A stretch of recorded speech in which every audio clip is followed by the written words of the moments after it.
Que le Seigneur vous bénisse. Amen. Je suis dans la joie d'être parmi vous ce matin. Amen. C'est une grâce que le Seigneur nous a accordée. Sans plus tarder, nous allons écouter la parole du Seigneur. Nous ouvrons nos Bibles dans le livre des 2 Chroniques, chapitre 20, verset 20. 2 Chroniques, chapitre 20, 20e verset. Nous lisons au nom de Jésus-Christ. Amen. Le lendemain, ils se mirent en marche de grand matin pour le désert de Tekoa. À leur départ, Josaphat se présenta et dit: écoutez-moi, Juda et habitants de Jérusalem, confiez-vous en l'Éternel, votre Dieu, et vous serez affermis. Confiez-vous en ses prophètes, et vous réussirez. Nous prenons 1 Samuel chapitre 1er. Nous allons prendre un 9e verset jusqu'à 18e verset. 1 Samuel chapitre 1er, 9e verset jusqu'à 18e verset. À 18e, nous lisons au nom de Jésus. Anne se leva après qu'on lui mangeait et mit à Silo. Le sacrificateur Élie était assis sur un siège, près de l'un des poteaux du temple de l'Éternel. Et l'amertume dans l'âme, elle pria l'Éternel et versa des pleurs. Elle fit un vœu en disant: Éternel des armées, si tu daignes regarder l'affliction de ta servante, si tu te souviens de moi et n'oublie point ta servante, et si tu donnes à ta servante un enfant mâle, je le consacrerai à l'Éternel pour tous les jours de sa vie, et le rasoir ne passera point sur sa tête.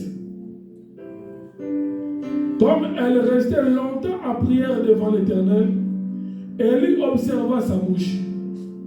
Anne parlait dans son cœur. Elle ne faisait que remuer ses lèvres, mais on n'en entendait point sa voix. Élie pensa qu'elle était ivre, et il lui dit: jusqu'à quand seras-tu dans l'ivresse? Fais passer ton vin. Anne répondit: non, mon Seigneur, je suis une femme qui souffre en son cœur, et je n'ai mis ni vin, ni boisson enivrante, mais je répandais mon âme devant l'Éternel. Ne prends pas ta servante pour une femme pervertie, car c'est l'excès de ma douleur et de mon chagrin qui m'a fait parler jusqu'à présent. Élie reprit la parole et dit: va en paix, et que l'Éternel Dieu d'Israël exauce la prière que tu lui as adressée. Elle dit: que ta servante trouve grâce à tes yeux. Et cette femme s'en alla, elle mangea, et son visage ne fut plus le même. Que le Seigneur ajoute l'explication à la lecture de sa parole. Amen. Nous prenons nos places. Nous allons ajouter encore quelque chose par rapport à ce que nous sommes en train de partager, les difficultés de la mission. Dimanche dernier, on a partagé le livre d'Exode, chapitre 32. On a pris aussi Hébreux, chapitre 4, verset 12.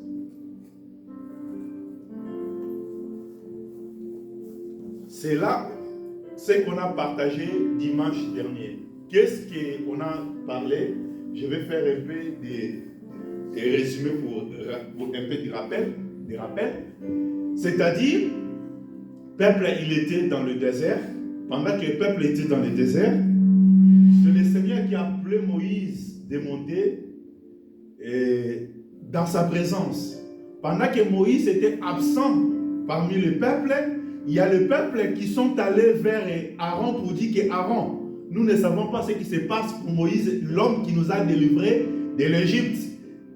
Fais-nous maintenant un Dieu qui marchera parmi nous. On a besoin d'un Dieu parmi nous. La Bible dit Aaron avait écouté la voix du peuple et il a demandé au peuple de porter l'or que qu'il possédait. Et après avoir mis tout l'or dans le feu, et Aaron a fabriqué le veau d'or. Il y a beaucoup de choses qu'on peut expliquer là-bas, mais nous sommes allés là-bas pour tirer seulement que Aaron qui était conducteur, qui marchait avec Moïse, il avait cédé, il avait obéi à la demande du peuple, au lieu de rester dans la mission que le Seigneur a confiée à Moïse et à lui, parce qu'ils marchaient ensemble.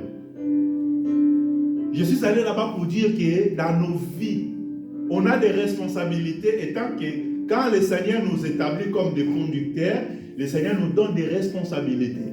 Et nous aussi, comme un peuple, quand le Seigneur nous appelle, on a aussi des choses à porter. On a vu que ce peuple, ils ont porté des choses qui étaient négatives dans l'assemblée. Nous sommes allés là-bas pour dire aussi, on avait aussi parlé des Lévites. Pourquoi on a touché les Lévites? Parce que les Lévites, la Bible dit, il était troisième fils de Jacob. Et sa mère avait donné le nom de Lévi parce que c'était le troisième fils. Quand il a donné le troisième fils, il a dit, maintenant le cœur de mon mari s'attachera à moi. Parce que je l'ai mis 3 fils. Donc, c'est-à-dire le nom de Lévi signifie l'attachement. La raison pour laquelle on a parlé aussi que quand Moïse avait descendu de la montagne, il a trouvé que le peuple était déjà dans le désordre. Le peuple marchait dans le désordre. Moïse, il voulait faire, il voulait partager le peuple. Il a dit, ceux qui sont pour l'Éternel, qu'ils passent à côté, qu'ils passent là où moi je suis. La Bible a dit que rien que les tribus de Lévi qui sont partis, qui s'est mis à l'écart du peuple. Et la Bible a dit que Moïse a ordonné aux enfants de Lévi, chacun qui porte son épée afin qu'il traverse le camp. Oh, c'est pour cela qu'on a expliqué que l'épée, Jésus, quand il est venu, il a dit que je ne suis pas venu pour porter la paix, mais je suis venu pour porter l'épée. Dans l'épée que les enfants de Lévi, aujourd'hui, c'est ça que le Seigneur nous a apporté aussi. Il a dit que celui qui aimera son frère, celui qui aimera son père, celui qui aimera sa mère, celui qui aimera sa femme, plus que moi, il n'est pas digne de moi. Vous voyez où il y a l'épée? C'est-à-dire, le Seigneur nous appelle que pour être séparés de tout ce qui sont précieux, tout ce qui sont importants pour nous. La raison pour laquelle on a vu aussi que les enfants de Lévi, quand ils sont passés de côté, ils n'ont pas épargné leurs frères. La Bible dit ces jours-là, il y avait 3000 qui sont tombés. C'est-à-dire dans nos vies, il y a des choses aussi qui doivent tomber quand l'épée est là. Que le Seigneur nous bénisse. L'épée, c'est la parole du Seigneur. L'épée, la parole du Seigneur doit faire tomber des choses dans nos vies. Si la parole du Seigneur ne fait pas tomber des choses dans ta vie, en tout cas, il faut être vraiment inquiet. Parce que le salut n'est pas pour toi. Si le salut est pour toi, la parole de Dieu, quand la parole de Dieu vient dans ma vie, va faire tomber des choses. Quelles sont les choses que la parole de Dieu va faire tomber dans nos vies? Nos vies est composée à des choses, il y a des choses charnelles, il y a des choses spirituelles. Que le Seigneur nous bénisse. Et maintenant la parole de Dieu, quand la parole de Dieu tombe, vient maintenant pour séparer à nous des choses qui sont charnelles. Aujourd'hui, c'est difficile quand nous touchons des choses charnelles. Quand tu es un prédicateur, tu touches des choses charnelles parce que les choses charnelles, c'est notre vie quotidienne. Que le Seigneur nous bénisse. C'est notre vie parce que nous vivons sur la terre. Notre nature, c'est ça. Or, quand notre nature est touchée, c'est dire c'est compliqué. Or, nous n'allons pas hériter le royaume du ciel si la nature charnelle va rester toujours attachée dans nos vies. La grande mission que le Seigneur nous a donnée, quand nous venons, quand nous réunissons comme ça, c'est pour faire tomber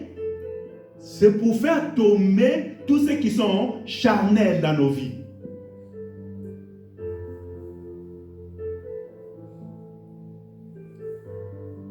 Pour faire grandir des choses spirituelles.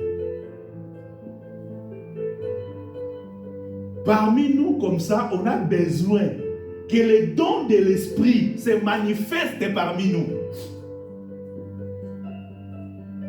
Parce que les dons de l'esprit vont nous aider de marcher selon l'esprit. Il y a aujourd'hui dans nos églises, il y a la puissance de sorcellerie qui opère, la puissance de magie qui opère. Pourquoi? Parce que les dons de l'esprit n'ont plus place parmi nous. Les dons de l'esprit ne manifestent plus. Parce que là où l'esprit de Dieu se manifeste, là où les dons de Dieu se manifestent, la puissance de l'ennemi sont toutes dévoilées. Que le Seigneur nous bénisse. Ma souci à moi est que les dons de l'esprit se manifestent dans nos vies. La vie spirituelle.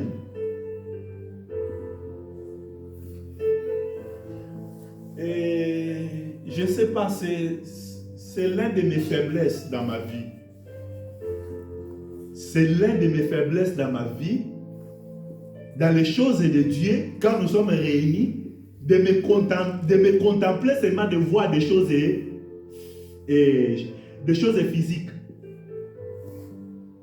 La beauté des choses matérielles. C'est ça ma faiblesse.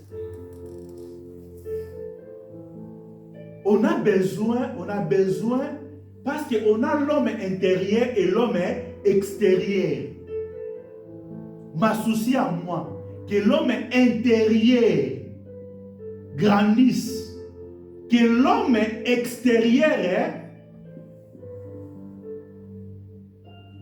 baisse ou diminue. Est-ce que vous me comprenez? L'homme intérieur, c'est quoi? C'est l'amour.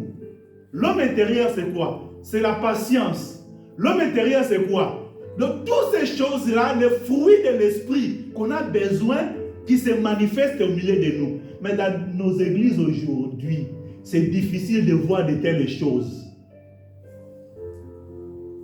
Que le Seigneur nous bénisse.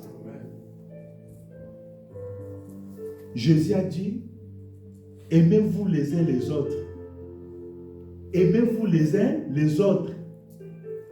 Afin que le monde sache que vous êtes mes disciples. Mais aujourd'hui, le vrai amour, même dans l'assemblée, dans l'œuvre du Seigneur, ça devient rare. Ça devient rare. Parce que si j'aime l'autre, quand je vois un défaut à lui, je vais m'approcher devant lui pour expliquer sa défaut. Que le Seigneur nous bénisse. Amen.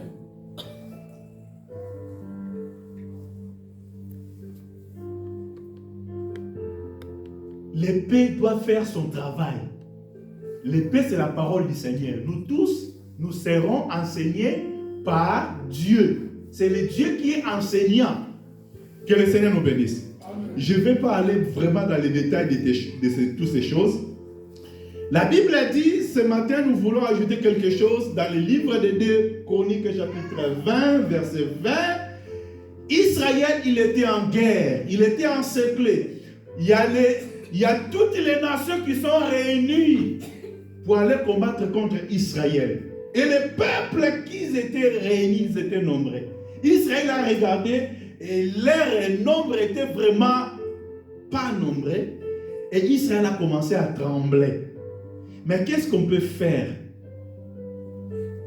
Pendant que Israël, ils étaient à trembler, mais il y a un homme de Dieu, un roi, Josaphat, qui se présentait devant le peuple pour dire au peuple, malgré les combats qu'on a, malgré nos ennemis se multiplient, nos ennemis sont réunis en grand nombre, mais vous devez savoir que confiez-vous à l'Éternel, vous serez affermis.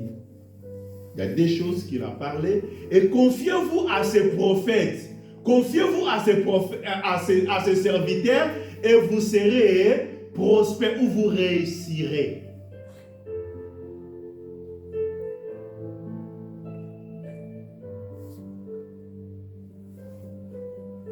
À partir de ce verset-là, des choses qu'il a parlé, confiez-vous à l'Éternel et confiez-vous à ses serviteurs ou à ses prophètes. Il y a beaucoup de versions, il y a d'autres versions qui parlent des serviteurs. N'oubliez pas, Israël, il était dans une mission. Leur mission, c'était aller combattre les ennemis qui s'élevaient contre Israël. Mais pendant ce combat, Israël, il devait avoir la vision fixée, les regards fixés vers Dieu et les regards fixés vers les prophètes. C'est deux choses. Dans nos vies, on a des situations, on a des difficultés, on a des problèmes. Ce qui s'est passé en Israël, les combats que Israël a traversés, nous aussi on a des combats aujourd'hui. Toutes nos vies est remplie de combats. Chacun de nous a un combat. On n'a pas les mêmes combats, mais on a toujours des combats. Que le Seigneur nous bénisse. Mais pendant les combats que nous sommes en train de traverser, tes regards sont fixés où? Pour Josaphat, il a donné conseil au peuple d'Israël de confier à l'Éternel pour être affermi. Mais pour la réussite, il a dit confiez-vous aux prophètes. C'est pour cela que j'ai pris aussi le livre de 1 Samuel, chapitre 1er, où on a lu, la Bible dit qu'il y avait aussi une femme, qu'elle avait aussi des combats. Elle avait aussi des problèmes comme toi et moi. Son problème c'était quoi? Il était marié, mais pendant qu'il était marié, mais il n'avait pas les enfants. Malgré son mari, l'aimait beaucoup, mais elle n'avait pas des enfants. Ce qui était important, mais malgré qu'il manque des enfants, il pouvait rester aussi à la maison et dire, bon, Dieu ne m'a pas donné les enfants, je ne vais pas aller adorer. Que le Seigneur nous bénisse. Qu'est-ce que je vais aller chercher? Dieu m'a privé. Pénina a des enfants. On a le même mari avec Pénina. Pénina a des enfants. Mais moi, je n'ai pas des enfants. Et je vais aller encore pour monter, pour aller adorer le Seigneur à Silo. Non, moi, je ne vais pas. Mais ce n'était pas le cas d'Anne. La Bible dit qu'elle montait ensemble avec son mari. Et pendant qu'ils ont monté dans le lieu de prière, la Bible dit que Anne, son cœur était rempli d'amertume. Mais cette amertume n'a pas amené Anne loin de l'Éternel. Mais cette amertume a amené Anne près de l'Éternel. Vous voyez la différence? Il y a des personnes qui peuvent avoir l'amertume. L'amertume est quand quelque chose que j'ai besoin, que je ne trouve pas. Et ça peut causer l'amertume dans sa vie, mais cette amertume peut l'amener loin du Seigneur. Mais pour cette femme, la Bible dit que malgré que l'amertume de son cœur, mais son cœur était toujours attaché à l'Éternel. Il montait toujours comme à l'habitude pour aller adorer le Seigneur.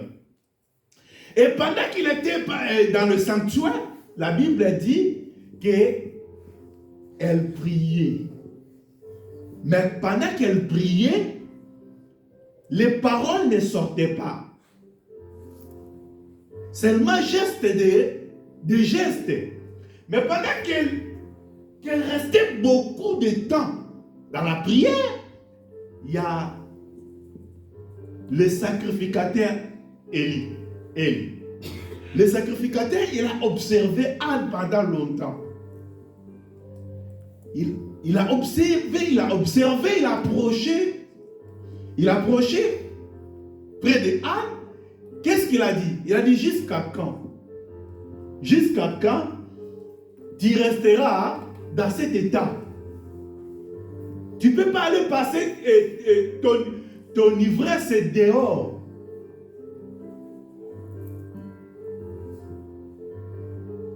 Que le Seigneur nous bénisse. Qui parle comme ça? C'est un homme de Dieu.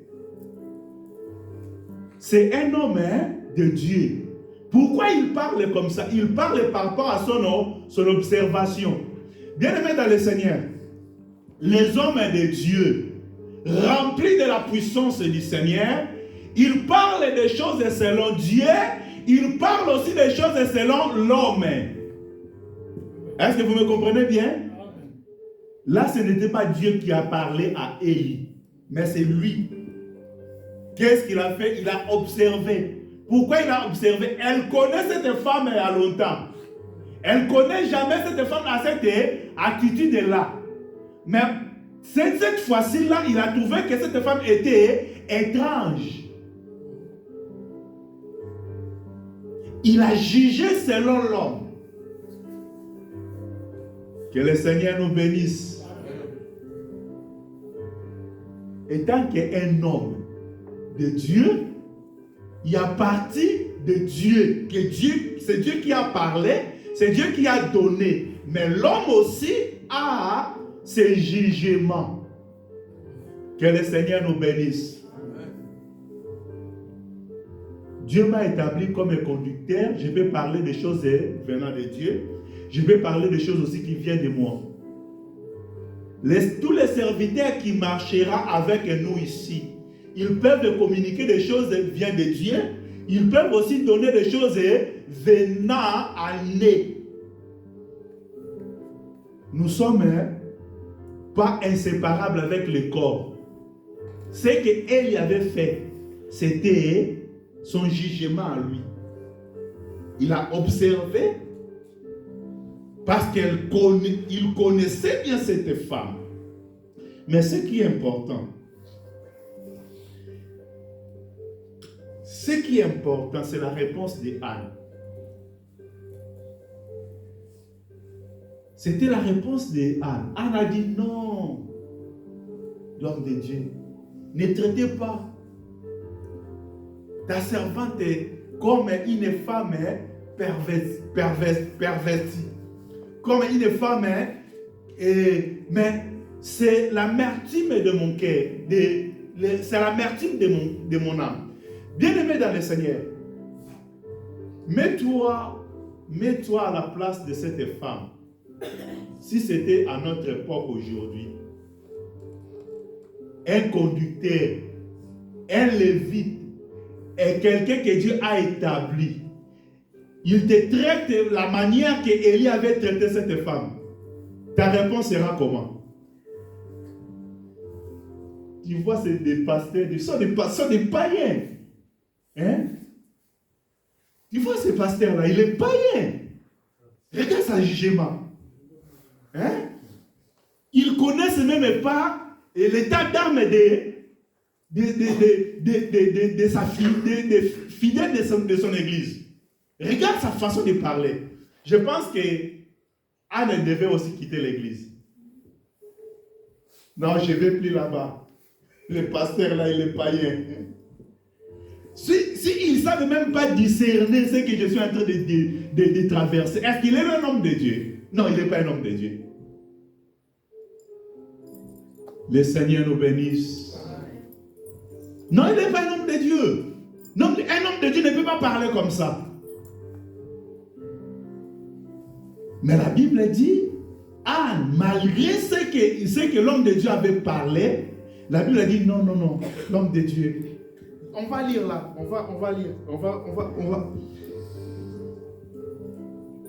Verset 16, non, verset 15. Anne répondit, non, Seigneur, je suis une femme qui souffre à son cœur, et je n'ai bu ni vin, ni boisson enivrante, mais j'ai répandu mon âme devant l'Éternel. Est-ce que aujourd'hui dans nos églises, il y a des fidèles comme ça, comme Anne? Que le Seigneur nous bénisse. Est-ce qu'il y a des serviteurs comme ça qui considèrent, qui ont des considérations comme Anne? Parce que la parole que l'homme de Dieu a parlé, c'était une parole choquante. Hein? Dans la manière des hommes, on va parler de la manière des hommes. Un homme de Dieu qui parle comme ça, ça dit il a choqué Anne. La réaction de Anne aussi, ce sera comment? C'est directement des considérations. Ce n'est pas un homme de Dieu. Un homme de Dieu ne peut pas parler comme ça. Directement, elle avait l'amertume. Mais cette amertume va grandir encore. Elle va aller loin. Mais à partir d'aujourd'hui, je fréquente plus cette assemblée. Parce que ce n'est pas un homme de Dieu.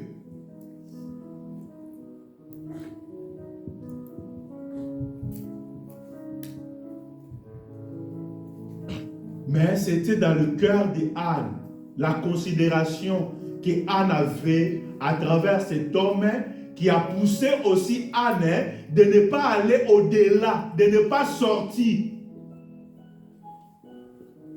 Aujourd'hui, on a beaucoup de problèmes dans nos églises parce qu'on n'a pas de considération à des hommes que Dieu établisse au milieu de nous. Que le Seigneur nous bénisse. Quand Dieu établit un homme au milieu de nous, il peut avoir des faiblesses. Tu ne trouveras jamais un homme parfait, un homme sans défaut. Le homme sans défaut, c'était que le Seigneur Jésus lui-même. Mais lui-même, quand les gens ils venaient à lui, il disait non, il n'y a personne qui est beau sur la terre, il n'y a que Dieu. Parce qu'il portait le corps. Est-ce que vous me comprenez? Il était parfait, mais il refusait à ça pendant qu'il était dans ce corps. Tu ne trouveras jamais un homme parfait sur la terre. Les hommes de Dieu que Dieu va établir au milieu de nous sont des hommes comme nous. Mais ils ont trouvé grâce auprès de Dieu, auprès du Seigneur. Que le Seigneur nous bénisse. Quand je parle ça non pour moi. Parce que je vous dis chaque fois qu'un jour Dieu mettra fin à mon mission ici à Saint-Nazaire et ici à cette assemblée. Dieu suscitera des hommes qui vont continuer encore l'œuvre du Seigneur. Parce que Dieu a mis dans nos cœurs des visions de grandes choses, de ne pas nous arrêter à Saint-Nazaire. Que le Seigneur nous bénisse. Je parle à ça par rapport à ça pour positionner des choses. Des hommes que Dieu va établir au milieu de nous. Dans cette assemblée. Sont des hommes comme tous les hommes. Mais Dieu, ce sont des hommes qui ont trouvé grâce auprès du Seigneur. C'est pour cela que le Seigneur va établir.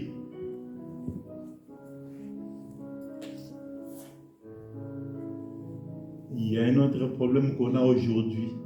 Pourquoi lui? Pourquoi pas moi? il y a un autre problème qu'on a aujourd'hui. Pourquoi lui? Pourquoi pas moi? C'est la grâce.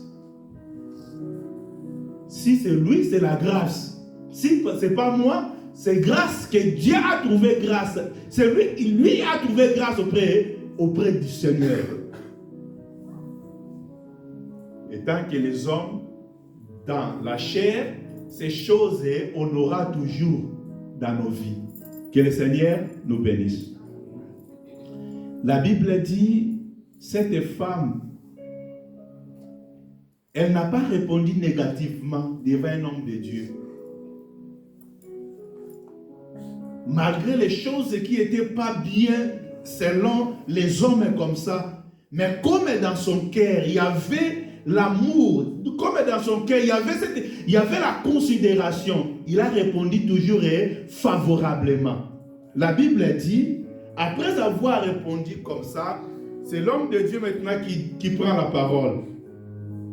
Verset 17, la Bible dit que elle y replie la parole et dit, va en paix et que le Dieu d'Israël exauce la prière que tu lui as adressée. Elle dit que ta servante trouve grâce à tes yeux. Trouve grâce aux yeux de Dieu. Aux yeux de l'homme de Dieu. Verset 17. Verset 18, pardon. Elle dit que ta servante trouve grâce à tes yeux.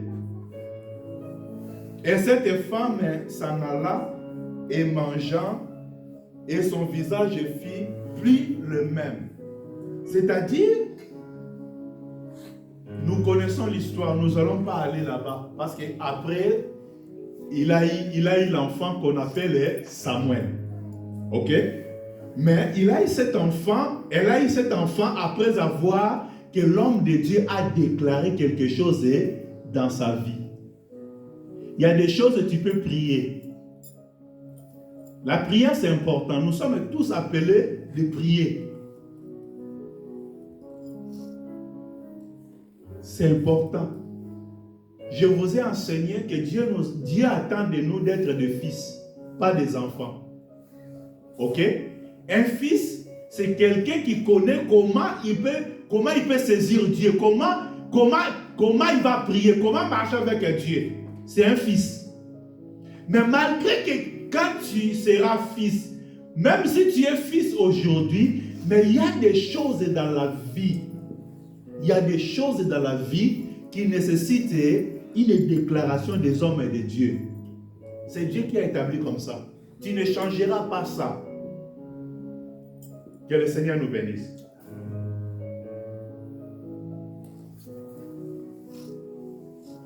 Ah, Dieu nous a fait grâce. Nous tous, nous sommes des serviteurs. Nous tous, nous sommes des souverains. Nous sommes des sacrificateurs. Oui, nous tous, nous sommes des sacrificateurs. Parce que approcher devant le Seigneur, c'est ça être un sacrificateur. C'est ça porter les offrandes. Mais cette femme aussi, elle avait porté ses offrandes devant le Seigneur. Mais elle avait besoin. Elle avait besoin de la déclaration d'un homme de Dieu. Mais cette déclaration dépendait aussi de son attitude. Comment il considérait cet homme de Dieu. Aujourd'hui, nous ratons beaucoup de choses parce que nous ne considérons pas les hommes de Dieu. Je peux déclarer quelque chose dans ta vie, mais si tu ne me considères pas, tu n'auras pas de telles choses. Est-ce que vous me comprenez? Tous les hommes de Dieu, on a réussi aussi les hommes de Dieu. Docteur Maurice, il fait de grands travaux. Il a une grande église. Il a déclaré des choses dans vos vies. Mais ces choses-là, c'est par rapport à votre considération devant eux, devant ces hommes. Est-ce que vous me comprenez? Ça dépend de la considération qu'on peut porter. Dans ma nature, je ne cherche pas l'honneur, je ne cherche pas la considération. Mais l'œuvre du Seigneur, l'œuvre que le Seigneur nous a donnée, il y a des principes. On ne peut pas briser ces principes. Que le Seigneur nous bénisse. Je fais toujours effort de m'effacer. Je fais toujours effort parce que c'est ça ma nature, c'est ce que je cherche. Mais ne cherchez pas pendant que je suis un conducteur qui s'efface, que je cherche à m'effacer, et toi encore tu ajoutes des gommes. Est-ce que vous comprenez ce que je dis? Ne cherchez pas ça. Si c'est le Seigneur qui m'a établi, vouloir ou pas m'accepter ou tu ne m'acceptes pas, le Seigneur qui m'a établi. Et la personne aussi que le Seigneur, parce que c'est moi, le Seigneur, la personne que Dieu va établir ici, va passer par moi. Est-ce que vous me comprenez? La personne que Dieu, aujourd'hui, si Dieu me dit que ta mission est finie ici à Saint-Nazaire, tu vas aller au-delà ou quelque part, la personne que je vais établir, il va passer par moi. Même si Dieu, pour établir quelqu'un ici, il va passer par moi. C'est ça l'ordre. Vous avez vu les hommes de Dieu qui ont passé ici. Il fallait qu'ils parlent et que tout ce qui passera ici, il faut qu'il passe par eux. Parce que nous marchons dans l'ordre. Que le Seigneur nous bénisse. Que le Seigneur nous bénisse. Nous voulons vivre la main de Dieu. Nous voulons vivre de grandes choses. Mais ces grandes choses, il faut que nous soyons avec une cohésion. Chacun se mettre dans sa place. Le Seigneur, celui qui Dieu a établi comme conducteur, il reste comme conducteur. Celui que le Seigneur a établi comme collaborateur, il va rester comme collaborateur. Celui que Dieu a établi comme fidèle, rester dans sa place de fidèle. Et chacun de nous, on a toujours des choses qu'on va nous mettre ensemble pour vivre la grâce ou la grandeur de Dieu. Est-ce que je suis clair ce matin? Là, c'est la doctrine. Je n'ai pas pris aux révélations, aux prophéties. Non, c'est la doctrine. Anne avait quelque chose qu'il n'a jamais trouvé, malgré l'amertume de son cœur. Mais ce qu'elle cherchait là-bas est venu à travers l'homme de Dieu. C'est que l'homme de Dieu avait déclaré. Nous allons prier le Seigneur.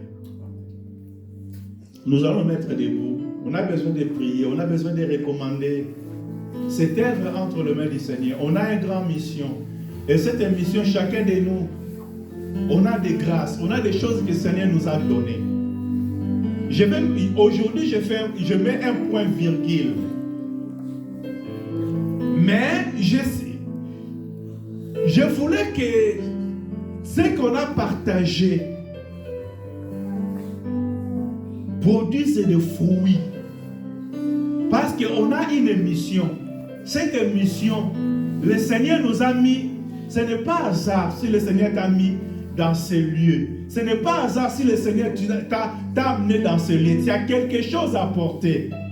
Mais quelque chose à apporter, nous devons être unis. Nous devons vivre en harmonie afin que ces choses se manifestent. Priez le Seigneur, priez pour cette assemblée. Demandez la grâce du Seigneur, que Dieu manifeste sa grâce afin que nous accomplissions notre mission. Nous prions au nom puissant du Seigneur Jésus-Christ.